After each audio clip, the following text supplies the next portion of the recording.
officials relied on another very outdated form of communication, it seems, to get the word out.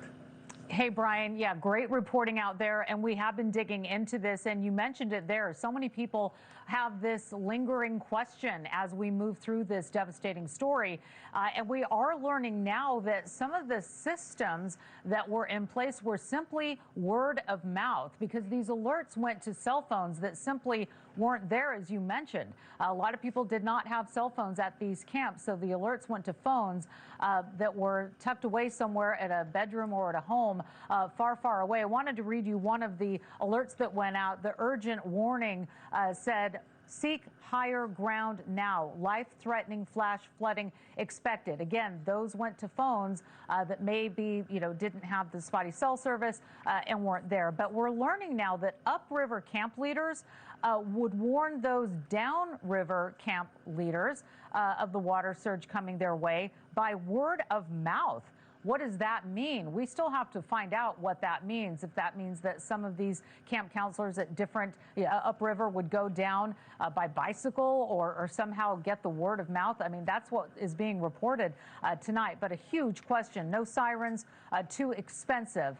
And that's just another devastating turn of all this, Brian. Yeah, I was going to ask you about the sirens, Laura, because you think about at a camp, you got all the kids in the cabins.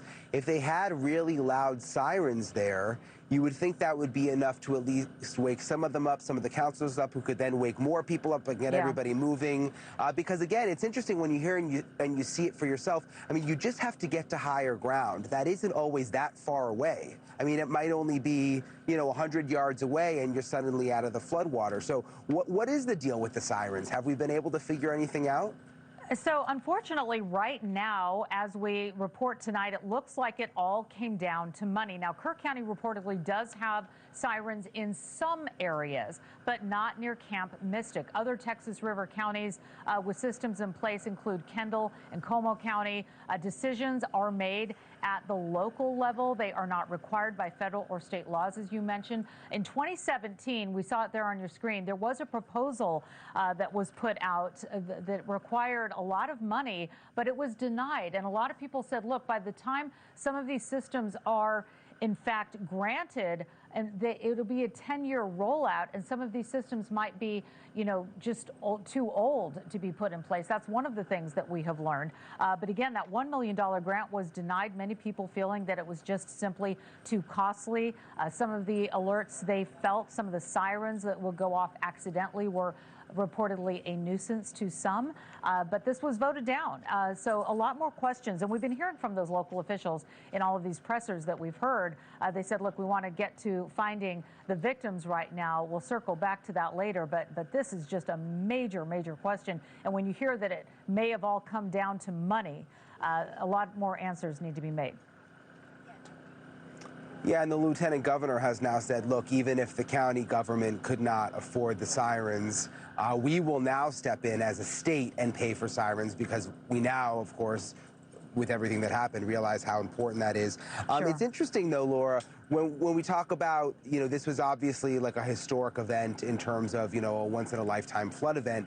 But when I talk to people here, they talk about flooding, and many of the sort of the old timers talk about, the 80s, 40 years ago, they had a really serious flood then, too. Yeah, 1987. This is something that keeps coming up. So many have pointed to that flood nearly 40 years ago, another historic flood that was going on 26 feet high. That's how fast the water got up. And take a look at some of this footage that we've been able to find to show you exactly what happened. It swept a school bus off the road. 10 teenagers were killed, 33 injured.